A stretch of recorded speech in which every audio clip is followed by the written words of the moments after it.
Hey, what's going on? Sunday fun day. Hope everybody's enjoying their weekend. This is a quick follow up, a part two to some of the mobbed up strip clubs and social clubs. Not so much now, but back in the day. Wait for a few more people. Normally I don't do lives, but I figured I'd try one right now. If you guys ever want to join me via a webcam, Zoom meeting, whatever you want to call it, you send me your email. I send you an email. You click on the link, and then you're allowed to appear on the screen. So let me know if you guys, have any questions, right? So let's get into it. As I mentioned before, this gentleman here, Fred Pacente. Freddie was an interesting character. This guy was a Chicago police officer. He was also a wise guy, Chicago Outfit associate. Freddie was heavily involved with setting up Crazy Horse Gentlemen's Club in Chicago, in the legendary Crazy Horse 2 in Las Vegas. He also helped start up and provided security at Polecats in Bridgeview. Let's check out some comments here. Double Agent, what's going on from Milwaukee? Thanks for tuning in. Hope you're enjoying your weekend. This is a part two. We're going to talk about some of the mobbed up strip clubs and some of the social clubs. Let's see here what we got.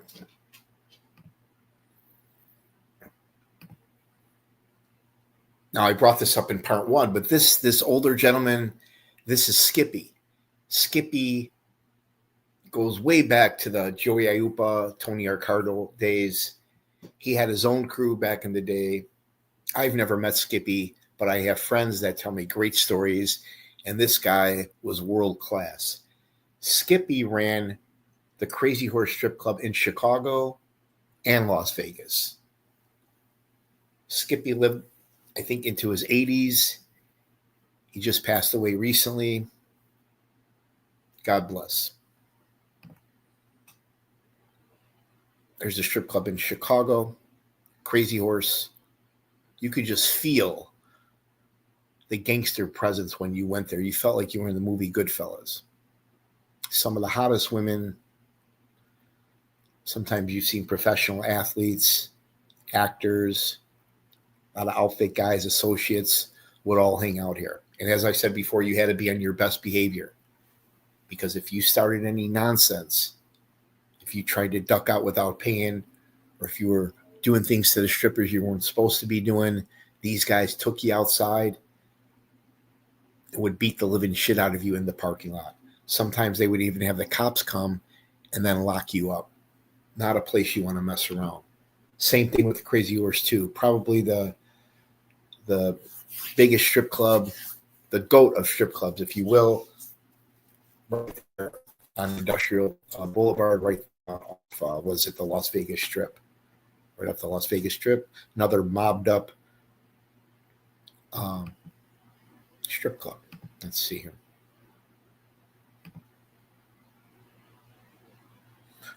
Polecats, yeah.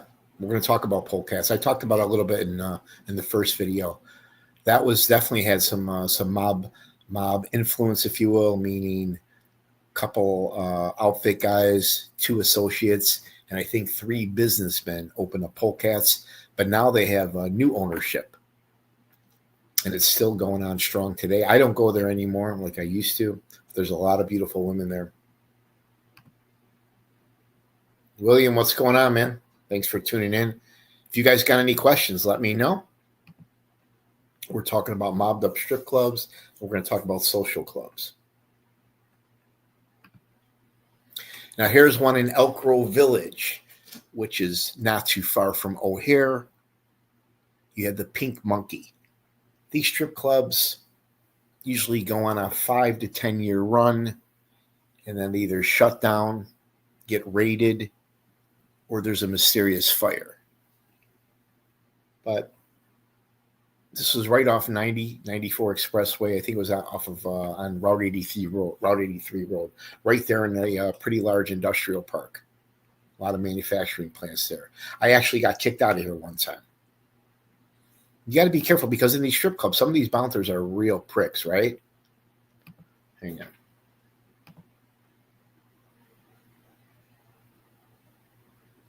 Nice. What a nice contract to have. That's another thing that doesn't get a lot of attention is a lot of these mobbed up establishments have all kinds of little sweetheart contracts that go on where they allow their friends and family to make some cash legitimately, right? That's pretty cool. I'd like to have that contract. Now I'm not sure if or Pink Monkey. I'm sorry, Pink Monkey in the South Loop area. You got to be careful though, because half the time you go here, it's open late night, and sometimes you go here and shut down. But I used to see a lot of strippers from the Pink Monkey. They would go to Richard's bar late night. And I remember I got hustled by a few of these whores. One time she said to me, Jimmy, we've got the kickoff, the field goal, or the touchdown. Well, the touchdown was a couple $1,000s. I said, well, okay. How much for the field goal? And it was right around $250 for a blowjob. So I thought, okay, she's going to hang out for, 4 or 5 hours tonight. After it was done, 20 minutes later, she was gone. Hustlers. But I respect the hustle, right? And I said to her one time, why are you hustling me? Why don't you go after a guy like Brian Urlacher or one of these stockbrokers or some hotshot attorney? Why are you fucking with me? And she said, oh, Jimmy, we do, but they're cheap. They're cheap motherfuckers. Meaning a lot of these professional athletes and men with money, they're cheap when it comes to these hookers. But again, I'm not hating on the game. I respect the hustle. Wow, here we go. This is going to be a good one. Yeah, I want to hear from some of your stories and your experiences when you used to go to some of these mobbed up strip clubs. Unbelievable. I think every single weekend or every other weekend, there was a fight in the parking lot or somebody was getting dealt with. There was always drama. Let's read a couple more. Thanks for sharing that, Rob.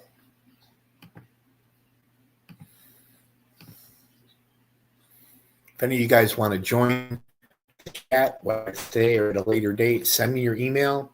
You click on the link and you can join. Let's see. Here's another mobbed up strip club, right?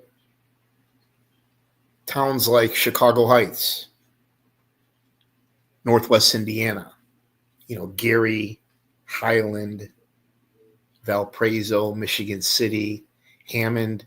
These are all seedy, shady towns that back in the day Chicago outfit controlled. Why? Gambling, prostitution, strip clubs, casinos. The women aren't as hot as some of the women you would see at Crazy Horse or some of the higher end strip clubs, but a little bit cheaper and a lot easier. You also had a club I remember called Jimmy O's. Their scores, right? We had our own scores right there off of like Lake and North and like Route 83 area. That was a mobbed up strip club. I think it's still open today. Kind of like a sister company of the famous Scores in New York City. Then you got the Gold Room, right? Another mobbed up strip club. All those seedy towns, Cicero, Summit, Bridgeview, Willow Springs, Stone Park, Forest Park, Oak Park, Berwyn. I mean, I can go on and on. Pretty much the entire southwest side. You've got dispensaries, strip clubs, casinos. It's all gone to hell. Chicago Heights. Yeah, I'm going to do a story coming up on the Chicago Heights crew. That was kind of like a sleeper crew, right, for the outfit, led by guys like Al Taco. Al Taco was one of the men that participated in the brutal beatdown of the Splatro brothers. He also took part in the botched burial, and his fucking wife testified in court against him. He lammed it to Greece, took off, and they eventually caught him, extradited him, and he spent the rest of his time in prison. But I heard Al Taco was a ladies' man, a handsome man, but definitely not a guy you want to get upset. Let's see. I think it was. I don't know. I don't know if VIP was, but I guarantee you they had a little influence, whether it was some of the contracts, some of the services provided, like we just talked about. Or like I said, usually it's a collaboration of 4 or 5 people. Maybe a drug dealer, somebody wants to launder money, maybe 1 or 2 associates of organized crime, and a couple legitimate businessmen.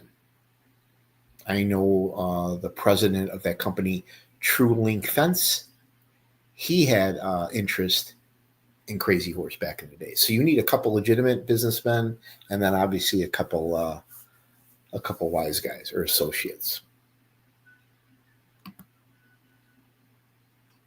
Yeah, you got to be careful. You could go broke, right, at some of these places.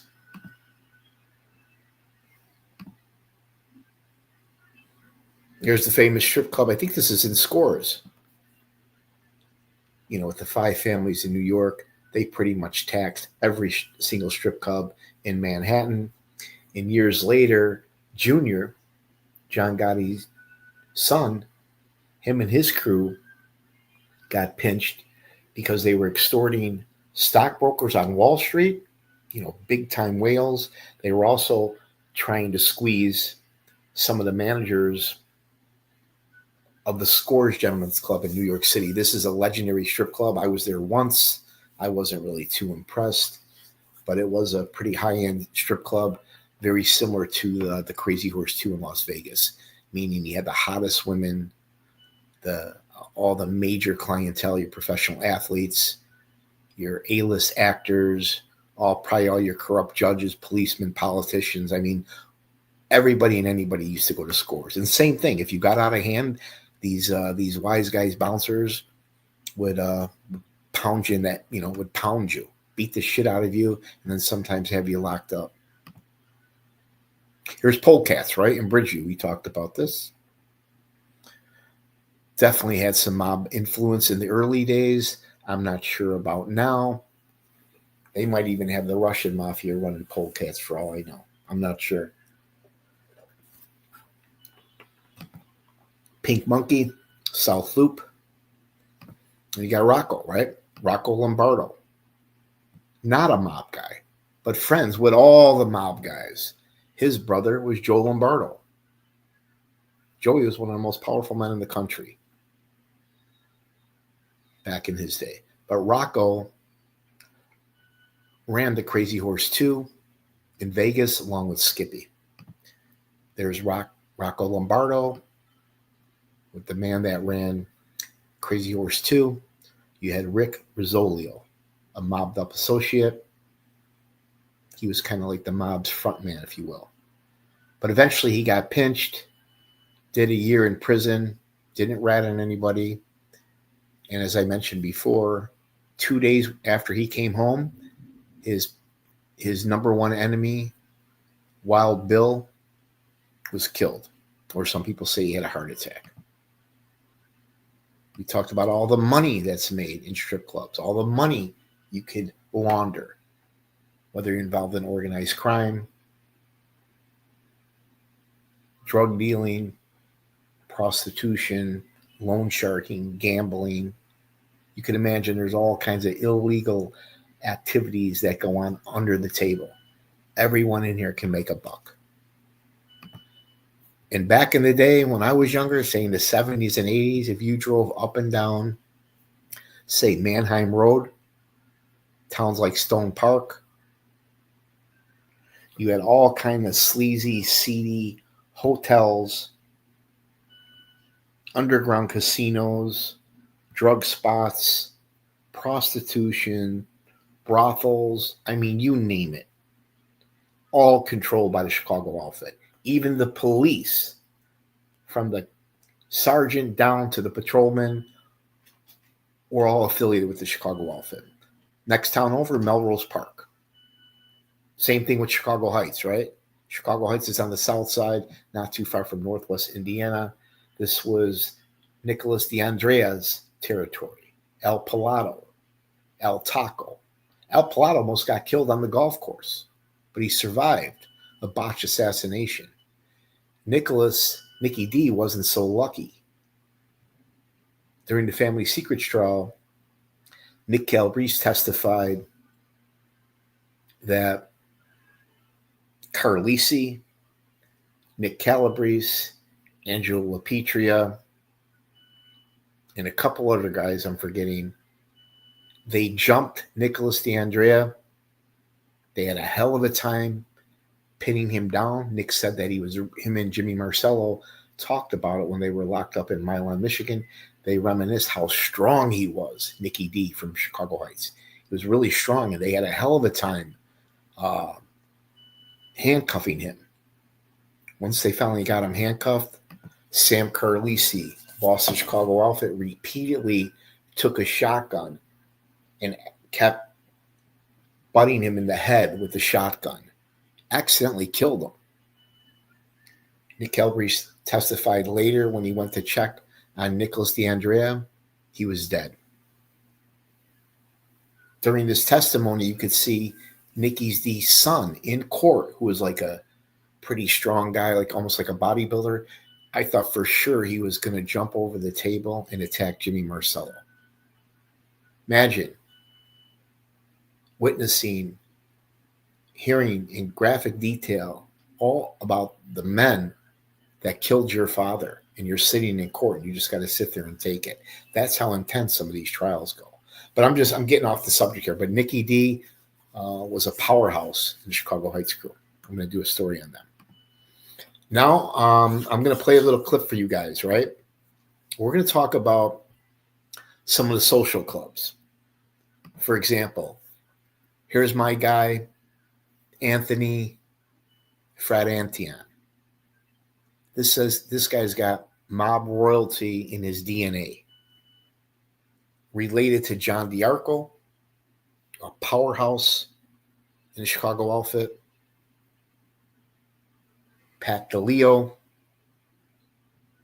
the large guy, and many other men. I'm going to call him a junior associate.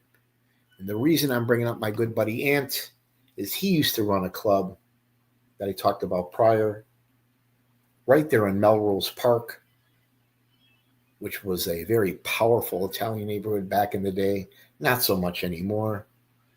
But he ran a club. It was mostly 10, 15, 20 people playing cards. They would have food catered in, watch games, and basically sit around and bust balls, right? Rip on each other. And then, of course, some scumbag gets in a little trouble, maybe a DUI, maybe got pinched with some blow, maybe had a domestic case, and rather than do a couple nights in jail, he decides to flip and drop a dime on the social club. Sure enough, like most clubs, a lot of strip clubs, it gets raided and shut down. No drugs involved, no drugs, no guns, nothing illegal going on. And yet they shut the club down. But this is a good man here. We're going to call him an upcoming guy, a friend of mine. That's Anthony. Now here's an active strip club. Not an active strip club. This is an active social club. Right there in Pilsen, say near 26th and Western, 26th, 25th, 24th in Oakley. And this is an active club. but it's members only. However, I met one of the bartenders, a retired Cook County sheriff, a good man named Rich, and every now and then when I'm in the neighborhood, wining and dining at Bruna's, one of my favorite Italian restaurants, I'll stop in and have a couple drinks at the club. But this is straight out of a movie. You don't see places like this. And again, just like any social club, it's a bunch of men smoking, drinking, playing cards, talking about life, talking about world history, and breaking each other's chops. That's my favorite part. All the ball busting that goes on. There's another club I forgot, right? Club 390 in the neighbor Atlantis. I've been to Atlantis, and again, I'm not saying there's major mafia activity going on, but guaranteed through some of the services provided to the club and one or two of the investors, 100% is mobbed up or mob associate. I mean, this is what they do. Would you guys agree? Yeah, that's another thing. These shady towns like Chicago Heights, Stone Park, Willow Springs, Cicero, back then, these places were open late night, fucking 4 or 5 in the morning. And shame on you if you're out that night because there was nothing but trouble. I'm teasing you. Richie, my man, what's going on? Richie, if you want to join in, let me know. Send me your email. I'll send you a link, buddy. Hope you're doing well. Those were in Chicago Heights, right, TC? Let's get back to the clubs, though.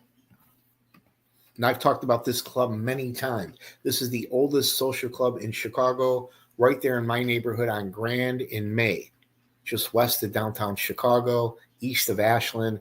It's kitty quarter from Diamato's Bakery, hands down the best bakery in the country. And then you got Bari, the little Italian store. But back then, this was Joe Lombardo's club. Then Dominic Frex Carlarco took it over. Then Mikey Switek took it over. After Joe Lombardo went to prison, the owner, Vic Diamato, shut down the club. Now he's trying to rent it, renovate it into a high-end restaurant. And that's going to be a very sad day because there's a lot of the people in the Grand Avenue neighborhood have so many fond memories here. When they closed this club, my friend Stevie, my roommate, who used to hang out at the club every day, 7 days a week, he was devastated when they shut this place down. But back in the day, you would see anywhere from 15 to 20 guys all sitting around, hanging outside, nobody working, cooking, playing cards, watching the girls go by, and busting balls, fucking ripping on each other.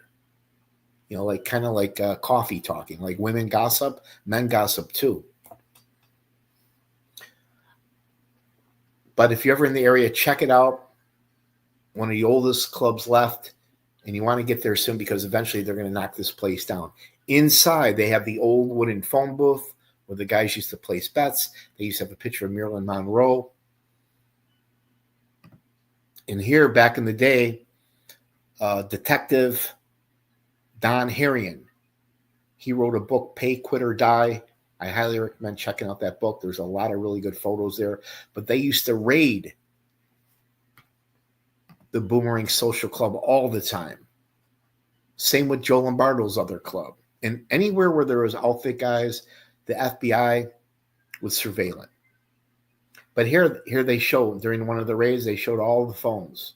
This is when they basically turned some of these clubs in the back room into a illegal bookmaking operation. You could see all the phones.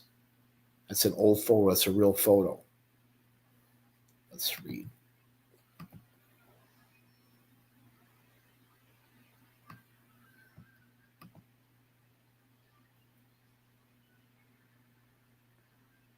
Does that town even have a police presence? It's another shading town. Was it Fort Heights? Yeah, Joe Orr Road. A lot of manufacturing there, or at least there used to be. Next to the casinos. Yep. Oh, okay. What's going on, James? Hope you're having a good weekend, man. Now, I don't go to strip clubs anymore. Not too much, maybe, I don't know, twice a year. But back in the day, in the late 80s, early 90s, we went every other weekend. All right, let's see what else we got. I got a cool video I'm going to share with you guys of some ball busting going on at one of the clubs in off Taylor Street. Now here, I've talked about this club many times. This was Angelo the Bull, Angelo the Hook, LaPetria's club. Right there in Bridgeport, a couple blocks from Rico Benny's, not too far from White Sox Park. And right next to it, they have like a little memorial of all the Italians from the neighborhood that have passed away. And a lot of them were veterans. So if you're ever in the Bridgeport neighborhood, you definitely want to check out this club. Members only, but sometimes if you behave yourself, they'll let you hang out for a little while. And then across the street, you got a private club. This is straight out of a fucking movie. Now, I'm not going to mention any names, but back in the day, this was just one of several social clubs of the 26th Street crew, or the Chinatown crew. Like Bensonhurst, like the Bronx, Arthur Avenue, Mulberry Street, Queens, Howard Beach. And the Italian patches, which were Cicero, Elmwood Park, Grand Avenue, Bridgeport, Taylor Street, Melrose Park, etc. There were social clubs every 2 blocks. Old storefront building. Everybody paid dues. Everybody had a key. There were rules. Nothing fancy. You could play cards, gamble, play poker machines, drink, smoke, watch sports, watch a movie, sit outside, watch the girls go by, and just rip on each other, just break balls, break chops. This club is still active today, and it's right across the street from Angelo LaPetria's Fortress. I highly recommend checking that out if you're ever in the Bridgeport area. Normally what I do a tour. I do a tour from Grand and Western to Grand and Halsted. Then I'll do the Taylor Street tour. Same thing, from Taylor and Halsted all the way to Taylor and Western. And then I'll do a short Bridgeport tour. But there's so much. I mean, there's so many places in Cicero, Berwyn, Oak Park, River Forest, and the suburbs. I mean, there's a lot of history, right? You guys know this. Yes. Yes, I have heard of Jimmy's. I think I was there many years ago. Is it still open? I doubt it. But yeah. I was mostly, I grew up in the south side, but I hung out mostly on the north side, downtown. But what a town, right? Yeah, I remember Jimmy's. I think it was a late night, was it a Greasy Spoon or was it a hot dog stand? I forget. James, though, he's been following my channel since day one. He corrects me anytime I make a mistake, if I ever need clarification. And has a lot of knowledge of the Chicago outfit. You know, when you know men or women that grew up with these guys, that were their family members, their friends, their neighbors, those are the best stories to hear. Not any story you read in a book or hear from YouTube. It's always getting to know people that grew up with these guys. For example, I'm friends with a lot of the Taylor Street guys. These guys are all grown men in their 40s and their 50s. But when they were little, they used to sit on Harry Elman's lap. They used to play on the floor at Butch Petroselli's house. So I hear all these wonderful stories on what these guys were like. Oh my God, yeah. Yeah, so many hot women, right? These strip clubs. Okay. Let's see what we got here. I got a little video I'm going to play for you. Now here, this place has been vacant for years, but James, this, and my guess, this is where the Wild Bunch Social Club was. right there by Taylor and Racine.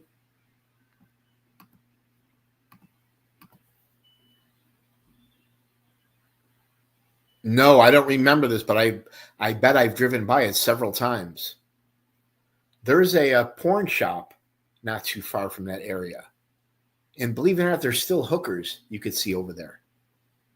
Every time I go to Sketchels, when I have to drive from, say, Grandin, Ogden to Cicero, it's a shit show. It's fucking ghetto, and something always happens. There's a fire, there's a robbery, there's prostitution, drug dealing going on. I mean, what the West Side is a disaster. But I think I've driven by this place.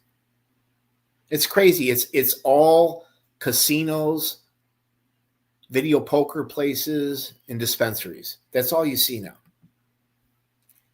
But here, this club was, I forget the name of it, but this was where the Wild Bunch guys used to hang out. Harry Element, Skippy, Butch Petroselli. And I mean, the list goes on and on. Now it's closed. It's a vacant Chinese restaurant stand. But this is where they would work on cars, work cars. This is where they would modify guns. This is where they would make explosives. This is where they would count cash. This is where they would store some of their jewels. I mean, you can imagine the shit that went on at some of these warehouses and social clubs. Hang on, let me get this photo out of here. Bear with me, guys. I'm still learning how to work this software. What's going on, Ace? If you guys want to join in this live or the next live, you send me your email. I reply. I send you a link. You click on the link, and you could appear kind of like a Zoom meeting. So we're talking about social clubs, right? We were talking about strip clubs. Now we're talking about some of the social clubs. That was the Wild Bunch crew, the Taylor Street guys. These are all good men, right? All tough guys in this neighborhood. Now here's the club that I go to. Or no, wait. Yeah, that's it. On there's one on 26th and Oakley, but this is the one, the Huron Social Club. This is Joe Lombardo's old club. Still active today, right by Smith Park. I think it's called the Huron Social Club. This is like 2 blocks from Joey Lombardo's house. Let's see here. Now, I don't hang out here. I'm not a member, but sometimes during the 4th of July or other nights, they'll leave the door open. And inside, it's like a 5-star hotel. They've got a fish tank. They've got a couple tables, some poker machines, a real fancy bar, flat screen, nice furniture, artwork. I mean, they really, really made it nice. Where most social clubs, I mean, they're a dive, they're a shithole, old broken down building. But inside this, it kind of looks like you're in a fancy hotel. But this is another active club. I'm not sure who's running this club.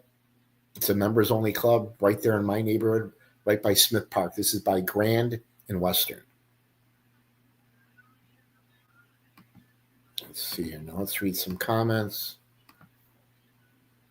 Luigi, thanks, man. I appreciate it. I'm old school. I'm still learning how to work the software on the to provide good videos for you guys. But if you guys ever want to join me live, if you have any questions, just let me know. Let's see if this one. Happy Sunday. Thanks for tuning in, man. I appreciate it.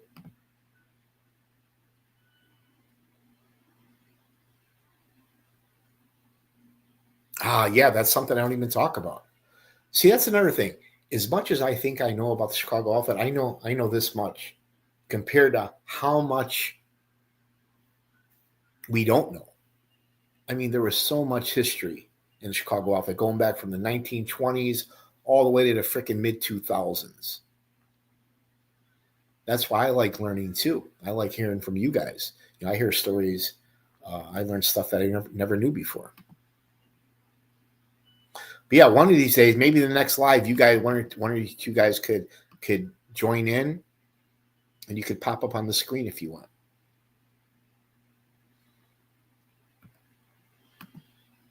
Let's see what else we got. Now, okay, I'm not done yet. Now here, In New York City, in Greenwich Village, not too far from NYU, you can visit the Vincent Gigante Social Club.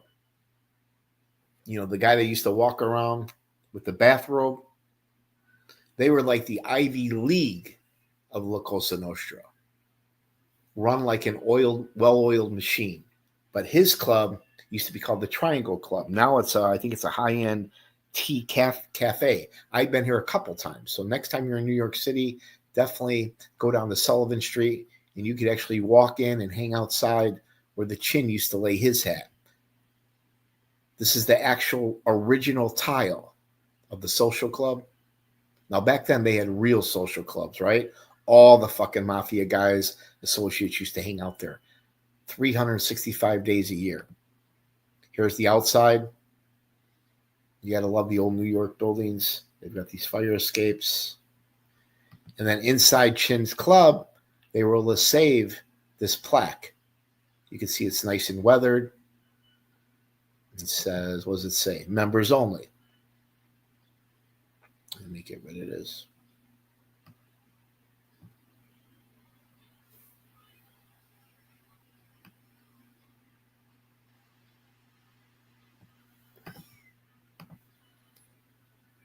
But that's cool. They actually saved that. That's from the original club.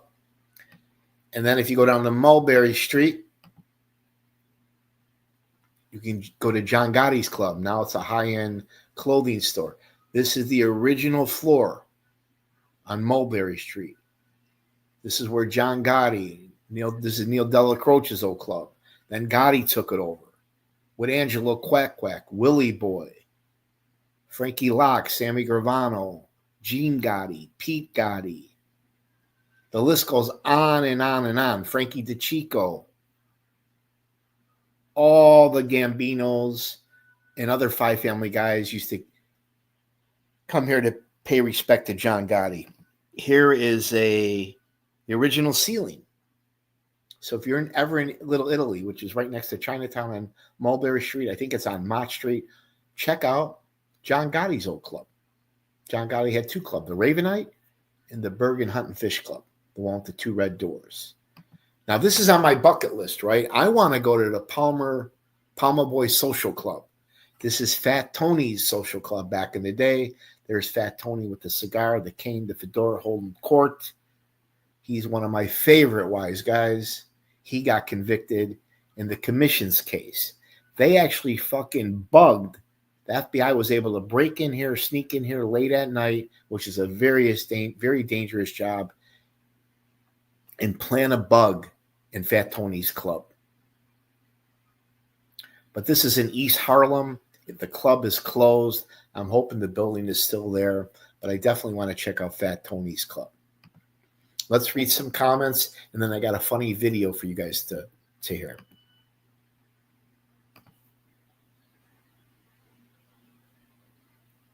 I have heard of it, RV. Yes, I have. I don't know much about it, but I have heard of it. I'm going to look into that. I got to research that a little bit more. Thanks for sharing. Yeah, thanks. You notice my shirt? Al Capone representing the Cubs. We've got the Pope representing the White Sox. Well, we got Al Capone. I do. Yes, I do. A lot of those places are closed now on Taylor Street, but I still enjoy going to Taylor Street, right? I go to Pompeii. Rosebud is opening up. I used to go to the patio for beef. There's a couple good Thai restaurants there. What else? Conte di Savoia, the deli. I go to Mario's Italian lemonade stand, Big L's. I mean, I go on and on. Tofano's. In summertime, I'm on Taylor Street 5 out of 7 days. All right, guys. Let me play this video for you. Bear with me, okay? I got to try to share my screen. This is a good one. This is a couple of friends of mine that hang out at the Taylor Street Social Club, and all they do is bust balls. Young guys with old guys. You guys are going to love this. I'm going to try to play 2 videos for you. Hang on.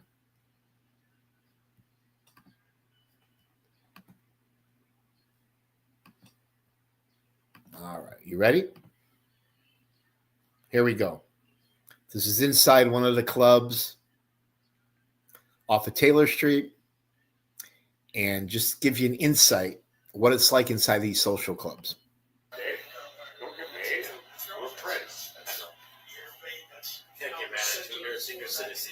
Yeah, for a while, for a minute, he's been. I'm glad you guys respect me.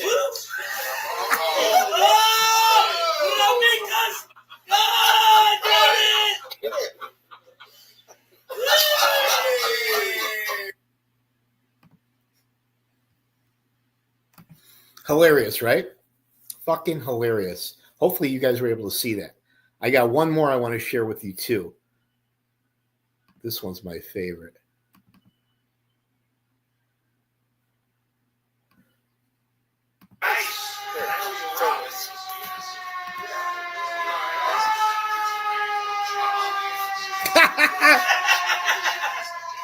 He's a fucking pig.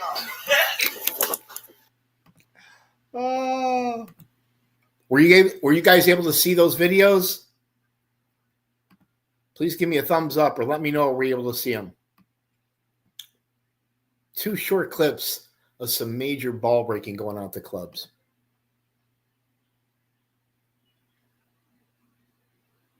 Is this place still open? I never heard of it, Johnny. I'll have to check it out. Will, were you able to see those videos? Okay, thanks. I wasn't sure.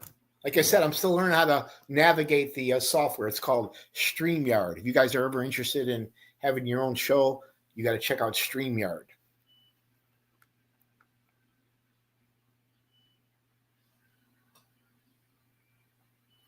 I'm going to be sharing more clips from you from some of the ball busting going on.